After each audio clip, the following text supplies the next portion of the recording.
श्रोते हो, या व्हिडिओमध्ये आज आपण मृत्यू आणि काळाची देवी माता महाकाली यांची अद्भुत कथा पाहणार आहोत, जिच्या क्रोधाने एकेकाळी संपूर्ण सृष्टी थरथर कापू लागली होती। अखेरीस असे काय घडले की माता पार्वतींना आपले हे रौद्र रूप धारण करावे लागले। चला पाहूया ही पौराणिक कथा। पौराणिक कथेनुसार शुंभ आणि निशुंभ नावाचे दोन दैत्यभाऊ होते। त्यांनी कठोर तपश्चर्या करून ब्रह्मदेवांना प्रसन्न करून घेतले आणि अमरत्वाचे वरदान मागितले।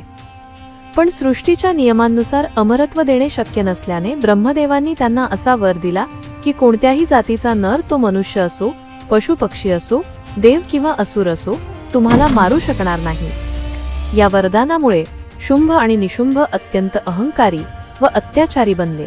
त्यांनी संपूर्ण ब्रह्मांडावर राज्य करण्याचा निश्चय केला आणि स्वर्गलोकावर आक्रमण केले।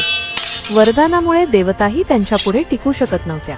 त्यामुळे इंद्रदेव मदतीसाठी कैलास पर्वतावर भगवान महादेवांकडे गेले।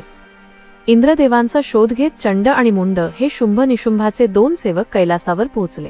तेथे त्यांनी माता पार्वतींचे तेजोमय आणि अतिसुंदर रूप पाहिले। त्या सौंदर्याने ते मोहित झाले। ते तात्काळ शुंभ निशुंभाकडे गेले आणि म्हणाले, कैलासाची गृहस्वामिनी माता पार्वती अतिशय सुंदर व मनमोहक आहेत। तुम्ही त्यांच्याशी विवाह केला तरच तुमचे राज्य पूर्ण होईल। हे ऐकताच शुंभाने चंडमुंडांना विवाहाचा प्रस्ताव घेऊन माता पार्वतींकडे पाठवले। तो प्रस्ताव ऐकताच माता पार्वतींसह सर्व देवतांचा क्रोध अनावर झाला।